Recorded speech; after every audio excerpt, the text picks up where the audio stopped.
Bonjour à tous, bienvenue. Si vous nous rejoignez sur France 24, on est toujours ensemble dans Autour du monde. Voici les titres de ce dimanche. Au moins 119 morts ces dernières 24 heures dans la bande de Gaza. Au moins 119 morts ces dernières 24 heures dans la bande de Gaza. Parmi eux, 65 ont été tués en allant chercher de l'aide humanitaire. Pendant ce temps, Israël toujours sous le choc après la publication de 3 vidéos d'otages décharnés en quelques jours. Et c'est dans ce contexte, je vous le disais, que des ministres d'extrême droite de Benyamin Netanyahou, Itamar Ben-Gvir, s'est rendu ce matin sur l'esplanade des mosquées à Jérusalem-Est. Une visite synonyme de provocation, point de départ d'ailleurs de violence dans le passé. Serine Bey.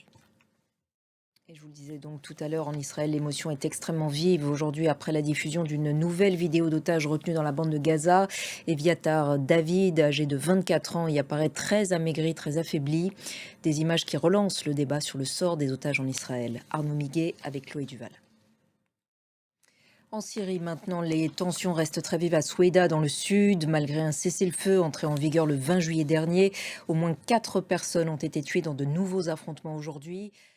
Guerre en Ukraine, maintenant, la Russie poursuit son offensive sur le territoire. Un tir de missile sur la ville de Mykolaïv, dans le sud, a blessé au moins 7 personnes. Quelques jours après la promulgation par Volodymyr Zelensky d'une nouvelle loi rétablissant l'indépendance des structures anticorruption, les autorités ukrainiennes ont annoncé plusieurs arrestations de responsables politiques liés au secteur de la défense. Les détails avec Etanadji.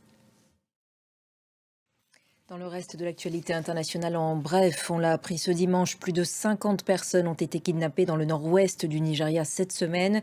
Des hommes armés ont fait irruption vendredi dernier dans un village de l'état de Zamfara.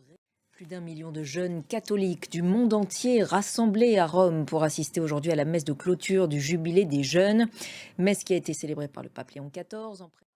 Et on prend maintenant la direction des abysses grâce à une expédition sous-marine argentino-américaine qui explore en ce moment le canyon sous-marin de Mar del Plata à 400 km au sud de Buenos Aires. Depuis plusieurs jours, l'expédition est retransmise en direct sur YouTube et à la télévision.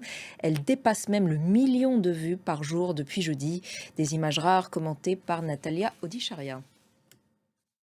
Et c'est la fin de cette édition. L'actualité continue sur notre antenne. Restez avec nous sur France 24.